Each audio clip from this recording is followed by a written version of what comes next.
Hey, what's going on, guys? Kalamazi here, and this week's Shadowlands Beta build has brought us even more changes to Affliction.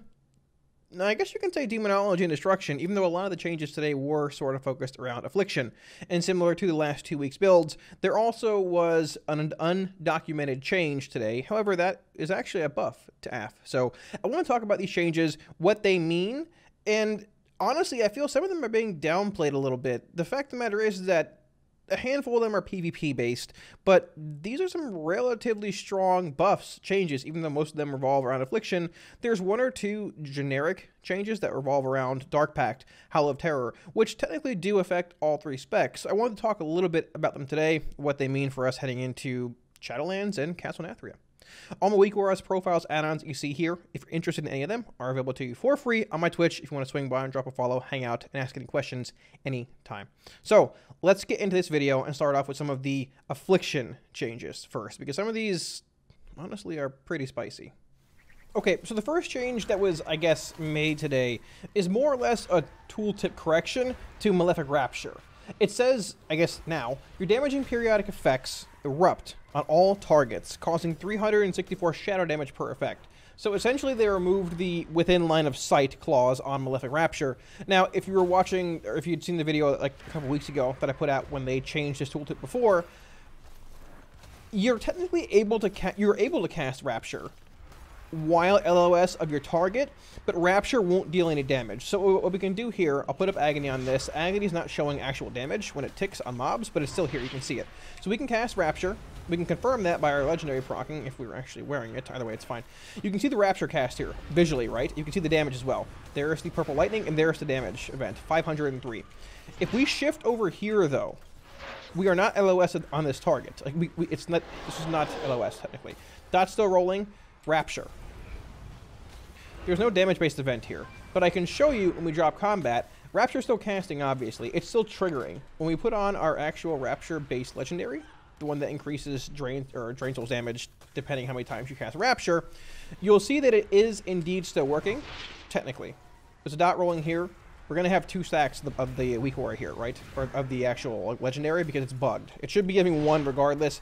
But what it's doing is giving you 1 per Rapture, 1 when you cast your Rapture, and then 1 based off how many targets you have dots on. It's whatever. Regardless, damage event here, once again, bam, 518. Move over here. Watch the legendary. It'll refresh, but no damage. No damage. So you're still able to cast your Rapture, even if the target is LOS. You can see in the damage breakdown here, we're not getting any more Rapture cast off. We still have 2. We've had 2 for a long time. So it basically is just a tooltip change. So don't get too excited. In arenas, we can still hit people behind pillars. We can't. We can still cast Rapture and maintain the stacks and legendaries, and if there's any other effects tied to casting Raptures, buffs, damage, amps, all that kind of stuff. But you still cannot hit targets that are LOS, even though you have dots rolling on them with Malefic Rapture. So the second change that we got today, the undocumented change, but actually an undocumented buff to Affliction, revolves around the Nightfall talent. Now, there was no tooltip change here. I'm not really sure why it wasn't posted in data mining. Not really my area of expertise, but regardless, Nightfall now stacks twice. So the big thing, obviously, right now is that when you get a Nightfall proc, and let's just try and proc this quickly here because it took a little while to get to 2 stacks last time. So all our corruptions are rolling here, everywhere. There's a Nightfall proc. I'm going to launch the Bolt. Nightfall proc again. So watch up here. There, perfect. 2 stacks. Bolt, Bolt, and Bolt, and Bolt. And we have 7 targets with corruption on them. So it's proccing pretty frequently here because, keep in mind, the other change they made to Nightfall in Shadowlands is that it has an increased chance to proc with more corruptions active, which is different from the way that it is in BFA. There's 2 stacks again here, which is actually surprising. It took a while to proc earlier. It has an increased chance to proc for more corruptions you have rolling on targets. In BFA right now, we can have all these corruptions rolling, and we'd have the same proc rate as we had by just having corruption on 1 target here. The cool thing about this is that, yes, Drain Soul is very powerful with Decimating Bolt, with Malefic Rapture, but technically, well, the legendary, but technically this legendary affects the Shadowbolt too. It just changes to Drain Soul whenever you swap talents.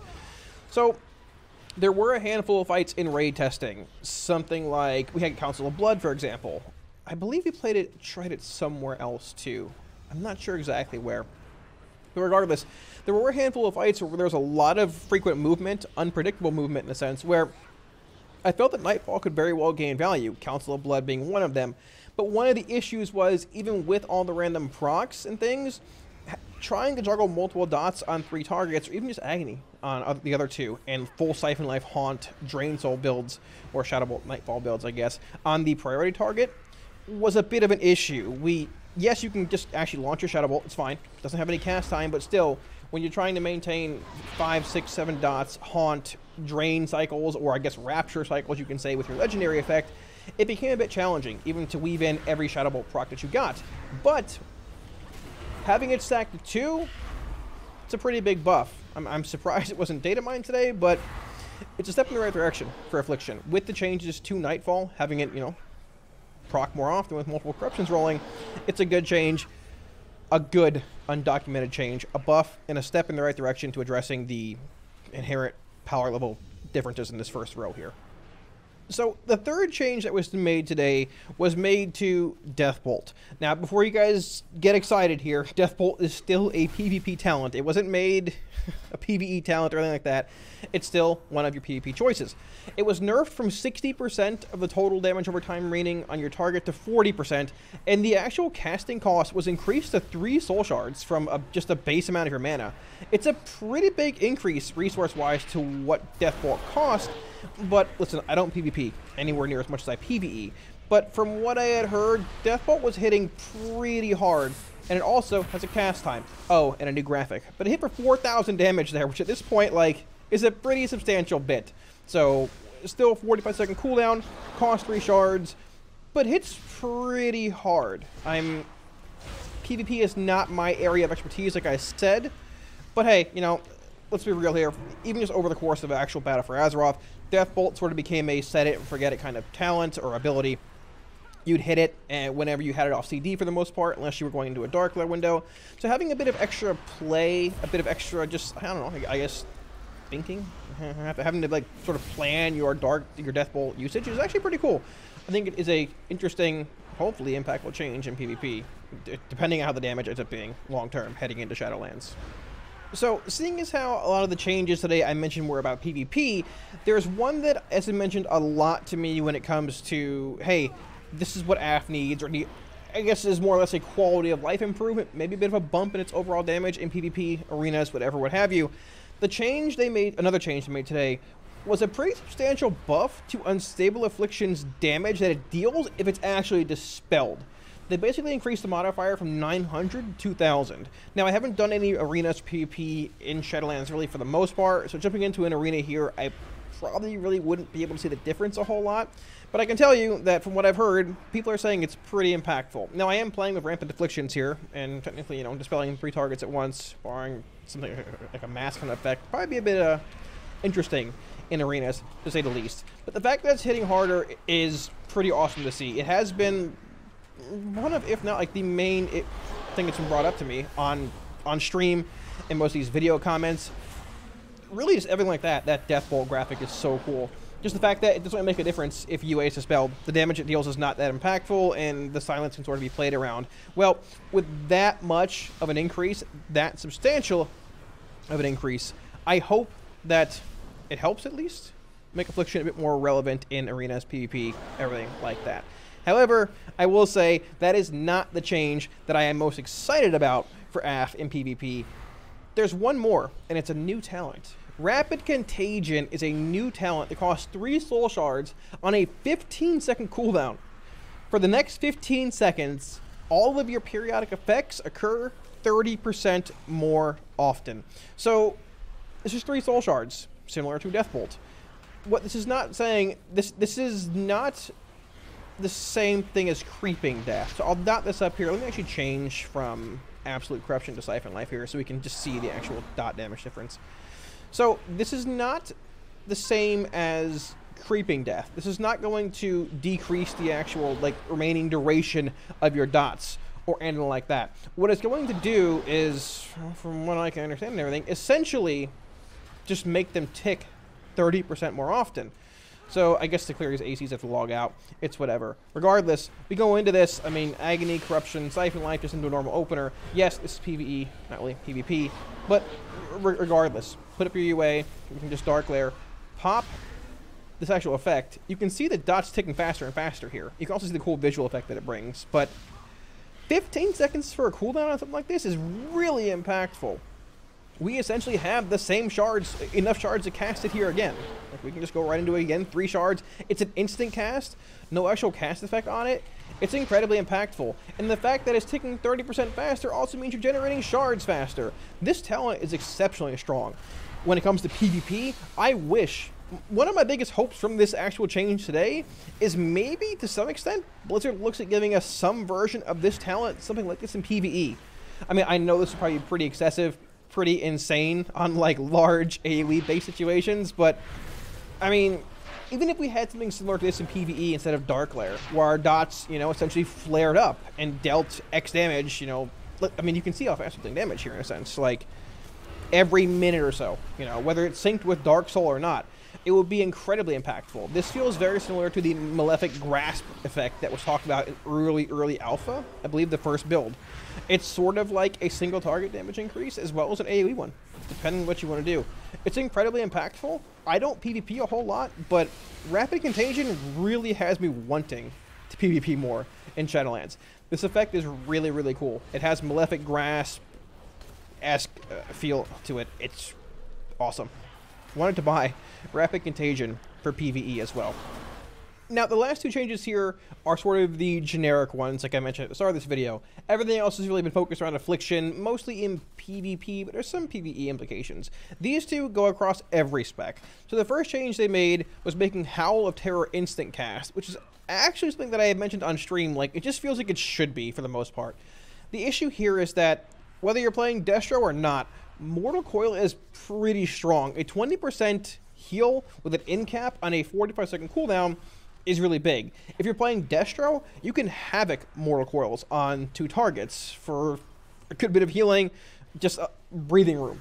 It's really strong. Even playing Aff and Demo, Howl of Terror is solid. It has essentially the same cooldown, 40 seconds versus 45. One's an in cap, one's a fear. But making this instant cast is certainly a step in the right direction. I don't know how often or in what scenario it'll be played over Coil. I guess maybe in arenas at certain points, heavy melee comps, things like that. You know, but it's something. Howl of Terror actually returning is indeed one of those iconic abilities. I remember casting this in Burning Crusade, standing at the stables in Arathi Basin. It's cool to see it come back and be instant cast nonetheless. The second, I guess the final ability that I also want to talk about tonight, there was a buff to Dark Pact as well. They essentially increased the spell power modifier by a good bit. Now, I've talked about this on stream before and on YouTube. I think for the most part, I can make a whole video on Dark Pact. I believe it's criminally underplayed when it comes to progression, at least in PvE.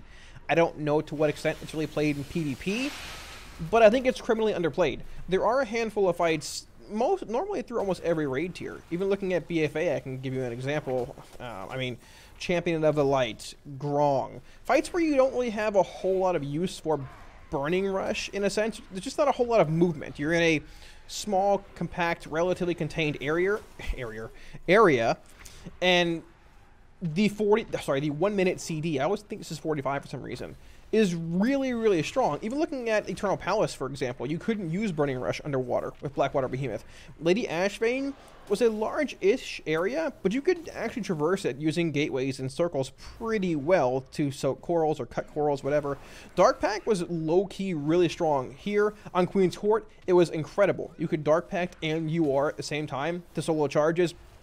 It's really good, and I feel criminally underplayed. Yes, you do indeed have to sacrifice 20% of your health for the shield, but look how big the shield is. I have 24,000 health, 24,500 right now. Yes, we're at full health. Let's stack some health. Dude, this is a 50% shield. This is larger than my current, like, this is like 52%. This is massive. Now, yes, obviously being at a lower health pool, it's not as valuable, but this is huge. This is on a 1 minute cooldown. This is incredibly impactful. You know, if you know a damage event's coming, dropping an Anguish Pool, charges on, you know, Queen's Court. Every fight, for the most part, has a staged damage-based event. If you're not getting a lot of use out of Burning Rush, Dark Pact was already a good choice. It's an even better choice now. I believe this was buffed early on in Alpha as well. Dark Pact is pretty OP. This is an even bigger buff to our survivability when it comes to PvE. The fact of the matter is, Burning Rush is normally the choice here. The extra movement speed it gets you is very, very good. Demon Skin is not only the play. I see people playing Demon Skin quite often on progression, like on Mount and things like that. And to be fair, there might have been a little more merit to it on Mount. But unlike Queen's Court and such, with these stage damage-based events, I don't know why. Like, you want Dark Pact is so much more relevant with a 1-minute cooldown, giving you a shield now for half your health. I'm actually really excited to play with Dark Pact. Potentially on a few fights in Castle Nathria, depending on how strats and things work out. But as a whole today, we got away with no destruction nerfs and technically an undocumented buff to Affliction. And, I mean, whether you like the changes to AF and PvP or not, they're still buffs. So I'm going to consider this week's beta build a success.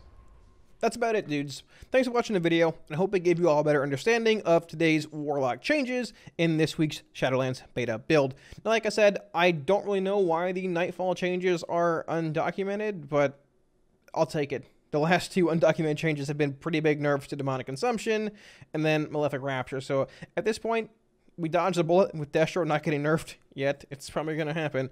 And some buffs. I'll take it.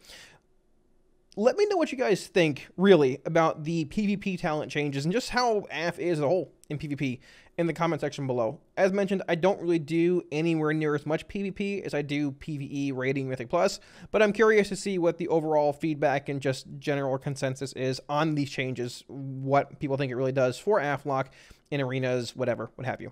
Once again, any Week Auras profiles add-ons you see here are available to you for free on my Twitch. If you want to swing by and drop a follow, ask any questions anytime, that's the best place to get a hold of me. Thanks again, dudes, and I will catch you guys again soon. Peace.